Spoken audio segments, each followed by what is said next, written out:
À l'été 2019, le tram circulera dans les rues du Grand Avignon. Mais ce ne sera pas la seule nouveauté. 2 lignes de bus à haute fréquence compléteront le réseau de transport en commun. Et leurs avantages sont nombreux. Comme leur nom l'indique, la fréquence de ces bus sera plus importante.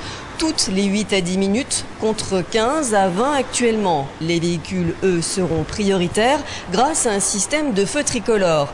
Les bus circuleront sur des voies réservées. Enfin, l'amplitude de fonctionnement de ces 2 lignes est importante puisqu'elles fonctionneront de 5h45 à 21h, 7 jours sur 7. Pour les usagers, c'est avant tout un gain de temps certain pour leur trajet, mais c'est aussi un service public qui devrait permettre de réduire la place de la voiture dans la ville, une nécessité pour le Grand Avignon.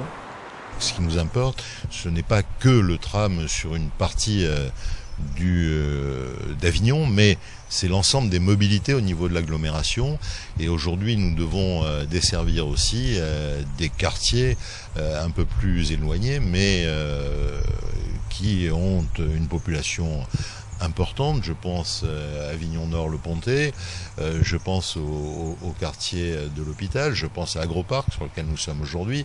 Donc le but était d'offrir un mode de transport moins coûteux parce qu'on a des budgets à respecter que le tram, mais aussi plus fréquent et plus rapide pour inciter nos concitoyens à utiliser les transports en commun pour les raisons qu'on a évoquées tout à l'heure. Donc il y a 2 lignes de bus à haute fréquence qui sont à l'étude en ce moment.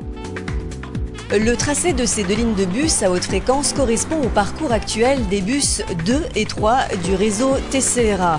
Un premier trajet relie le Pontet au quartier de l'hôpital, un deuxième de Saint-Lazare à Agroparc. Pour répondre au mieux aux besoins et attentes des usagers, une consultation publique est lancée depuis le mois de mai. 3 possibilités pour s'exprimer. Un registre de concertation publique disponible en mairie du Pontet, en mairie annexe quartier ouest d'Avignon et à l'accueil du Grand Avignon à Agroparc. L'usager peut également s'exprimer, donner son avis sur le site du tram du Grand Avignon au travers d'un formulaire d'enquête en ligne. Enfin, des réunions publiques ont été organisées et visiblement, le projet séduit. Convaincu, oui, depuis le début, d'ailleurs avant qu'il se fasse, parce que de toute façon, il faut changer le mode de transport. Avignon est encombré, donc il faut justement le désengorger par ce moyen de transport en limitant la voiture. Moi, ça va m'éviter de prendre ma voiture pour aller en centre-ville. Voilà, parce que je dois vous avouer que le stationnement étant un peu compliqué et quand on veut que ce soit gratuit, c'est assez loin. Quand on est pressé, c'est pas simple. En juillet, à l'issue de la consultation publique, les tracés seront validés. Premier coup de pioche en novembre 2018 pour une mise en service en septembre 2019.